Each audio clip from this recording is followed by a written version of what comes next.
Assalamualaikum warahmatullahi wabarakatuh. Nama saya Vita Febi Astuti dengan NPM 2011080 kelas BKPIB. Tujuan dari pembuatan video ini adalah untuk memenuhi tugas UTS mata kuliah bimbingan konseling karir dengan dosen pengampu Mistika Febriani.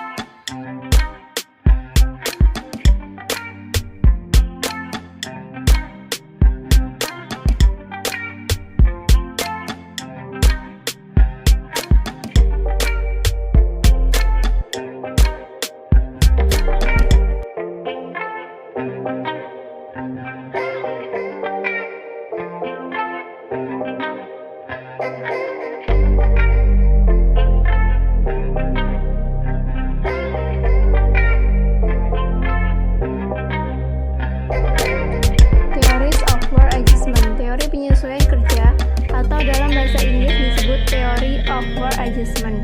Dawes dan Lickridge dalam Brown 2005 tumbuh dan berkembang di University of Minnesota.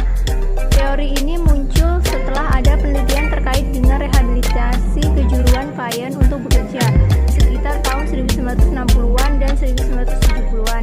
Penelitian ini kemudian dipublikasikan dalam beberapa buletin pada University of Minnesota dan juga pada beberapa artikel dan buku. Sejak pada pertengahan tahun 1970-an, penelitian ini masuk dalam ranah penelitian psikologi.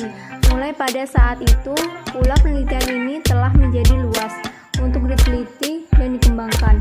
Adapun sejumlah besar variabel yang menjadi pusat perhatian untuk diteliti seperti kepuasan kerja, sikap kerja, penelitian kinerja, riwayat pekerjaan, pendidikan dan pengalaman pelatihan, bakat, kebutuhan, minat, serta sifat. Sedangkan Leung dalam Atanasau 2008 mengemukakan bahwa teori penyesuaian kerja merupakan teori perkembangan karir untuk mengkaitkan perbedaan individual perilaku memiliki pekerjaan yang menyesuaikan dengan korespondensi lingkungan. Teori ini melihat pilihan karir merupakan proses pengembangan dan penyesuaian antara A. Person P. Individu yang mencari penyesuaian dengan lingkungan kerjanya. B. Environment. E. Merupakan lingkungan tempat seseorang itu bekerja. Hubungan keduanya dapat digambarkan dengan hubungan yang harmonis antara individu dengan lingkungannya. Kecocokan individu dengan lingkungannya, begitu juga sebaliknya, dan hubungan saling melengkapi antara individu dengan lingkungannya. Lebih jauh lagi, Brown 2005 mengemukakan bahwa teori penyesuaian kerja termasuk kelas teori yang dikenal sebagai teori P, person, dan E, environment. Teori ini untuk mengetahui P sebagai individu atau pekerja atau karyawan, sedangkan E adalah lingkungan kerja dan atau organisasi. Pokok kesesuaian antara keduanya dan interaksi yang terjadi antara P dan E. Variabel P dan E ini sering digunakan untuk menjelaskan perilaku atau hasil. Namun proposisi dasar teori PE adalah bahwa penjelasan untuk perilaku atau hasil perilaku tidak terletak begitu banyak pada variabel P atau variabel E, melainkan terletak pada kombinasi P dan E untuk dapat menjelaskan dan memprediksi perilaku kerja dan kerja. Theory of Work Adjustment tumbuh dari tradisi psikologi individu. Psikologi perbedaan individu adalah tentang variabilitas manusia. Variabilitas manusia tersebut menggambarkan individualitas manusia. Individualitas seperti itu dapat mengakibatkan konsekuensi yang berbeda dalam situasi yang sama. Dalam mempelajari fenomena ini, psikologi perbedaan individu berfokus pada variabel-variabel yang stabil dari waktu ke waktu, dan oleh karena itu penelitian di TWA telah menggunakan metode dari psikologi perbedaan individu yang menekankan kuantifikasi atau pengukuran psikometri, khususnya stabil, perbedaan individu, dan statistik untuk memperhitungkan varians perbedaan individu, terutama melalui penggunaan metode korelasi. 1. Konsep dasar.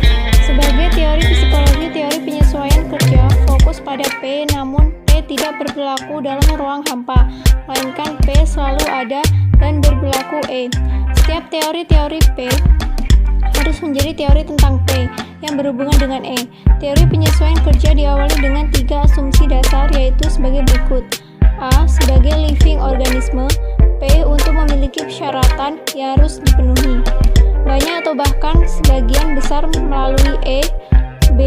P. Memiliki kemampuan yang memungkinkan untuk memenuhi persyaratan. Dan C. Banyak perilaku P dalam interaksi dengan E.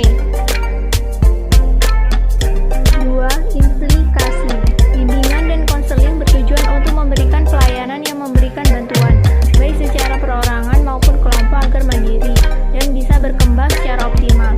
Dalam bimbingan pribadi, sosial, belajar maupun karir, implikasi bimbingan dan konseling terhadap penyesuaian kerja diantaranya adalah sebagai berikut.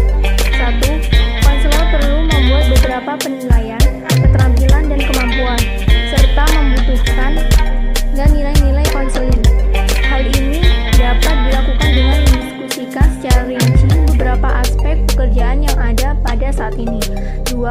Konselor memberikan layanan bimbingan klasikal tentang pemilihan karir, penilaian, keterampilan dan kemampuan, serta kebutuhan dan nilai-nilai konseling. 4. Konselor diharapkan dapat membantu konseli agar dapat menyesuaikan diri dengan pekerjaan dan lingkungan kerjanya. 5. Konselor dapat membantu konseli untuk dapat memahami nilai-nilai dan kebutuhan individu agar sesuai dengan tuntutan pekerjaannya.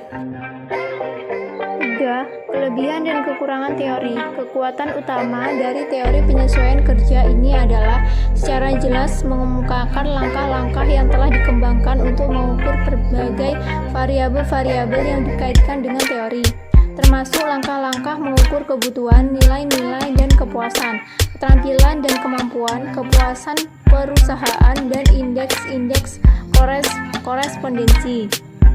Melalui teori ini telah banyak ditemukan kesesuaian dan peningkatan kerja karir yang signifikan ketika individu dapat memilih dan bekerja pada lingkungan yang kondusif sesuai dengan karakteristik pribadi individu.